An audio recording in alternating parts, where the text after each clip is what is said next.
Doctor अपूर्व, किस तरह से आप डिफाइन करेंगे इस समस्या के बारे में हम चर्चा कर रहे हैं? सो अल्जाइमर्स डिमेंशिया डिमेंशिया का सबसे कॉमन फॉर्म या प्रकार है।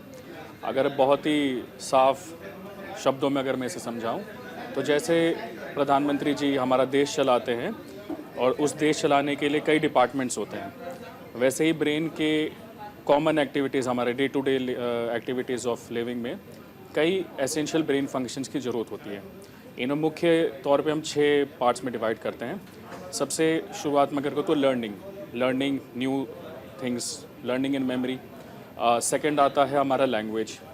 थर्ड आता है हमारा कॉम्प्लेक्स अटेंशन। फोर्थ आता है हमारा एग्जीक्यूटिव फंक्शन।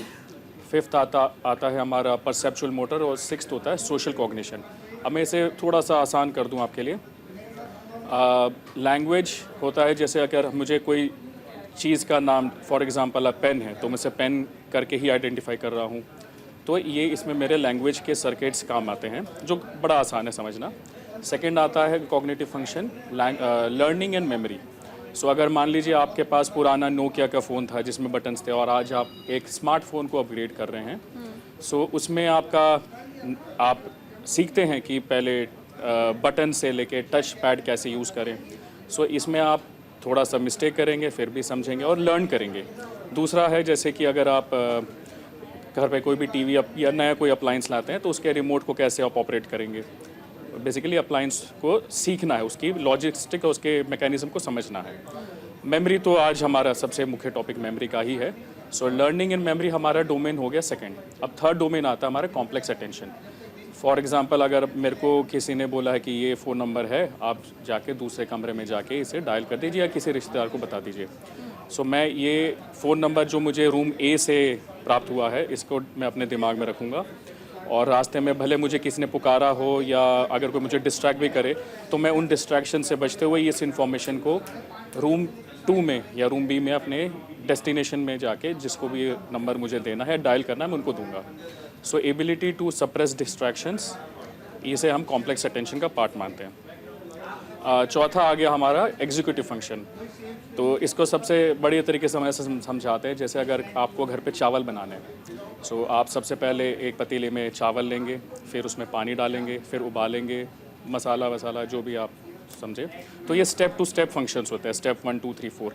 अच्छा, अब मसाले भी आपको लेने हैं, तो आपको पता है कि किचन की इस अलमारी में है वो मसाले रखे हैं, आप फ्रिज से तो मसाले नहीं लेंगे। So organisation and step to step जो हम इसे एग्जीक्यूट करते हैं, इसको हम कहते हैं एग्जीक्यूटिव फंक्शन।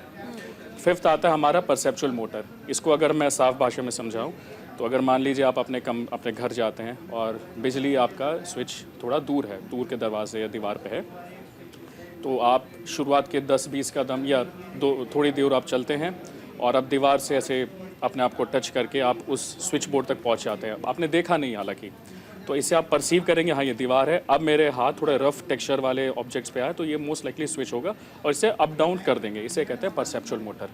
लास्ट सबसे इंटरेस्टिंग, सोशल कॉग्निशन।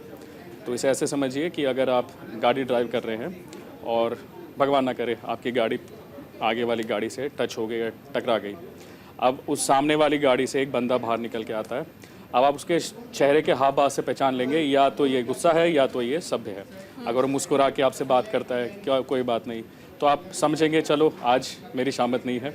बट अगर सामने वाला एकदम गुस्से में आके हड़बड़ी करके अपने बटन्स और स्लीव्स ऊपर कर रहा है, तो आप समझ में आ रहा है कि गुस्सा है। तो ये सोशल कॉग्निशन कहते हैं। मतलब मैं सामने वाले के हाव भाव से उसका बिहेवियर डिसाइड करूँगा। प्रीडोमिनेंटली इसमें इमोशनल चार्ज्ड जो मैं देखता हूँ वो चीज़ें, उसको अपने माइंड से कैलकुलेट करके एक उसका बिहेवियर मैं प्रिडिक्ट करूँगा क्या होगा।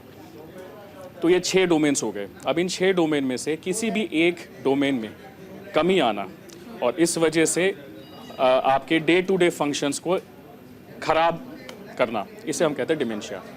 अच्छा, एक हल्की कंडीशन भी होती है, माइल्ड कॉग्निटिव इम्पेयरमेंट, जिसमें इन 6 में से कोई भी एक फंक्शन का खराबी होती है, बट वो इतना सीवियर या सिग्निफिकेंट नहीं होता कि आपके डे टू डे फंक्शनिंग को अफेक्ट करे।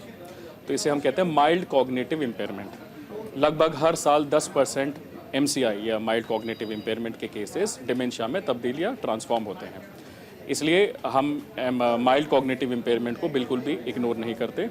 अब बात करते हैं डिमेंशिया पे। सो भारत में और दुनिया भर में डिमेंशिया का सबसे कॉमन कारण होता है अल्जाइमर्स डिमेंशिया। ये बेसिकली एक टाइप का मिस फोल्डेड प्रोटीन का एक बीमारी होती है जिसमें सेल्स में एक प्रोटीन दूसरे प्रोटीन को टच करता है तो उसे भी मिस फोल्ड कर देता है। सेल्स कोशिकाओं के अंदर भी कुछ गांठें बनती हैं प्रोटीन्स की, सेल्स के बाहर भी बनती हैं। सो इस वजह से आपका ब्रेन यूजुअली अपना ऑप्टिमम फंक्शन नहीं कर पाता और इन 6 डोमेन में से कोई भी एक डोमेन अफेक्ट होता है। इस चीज़ को हम अगर संक्षेप में समझें तो इसे डिमेंशिया कहते हैं। जी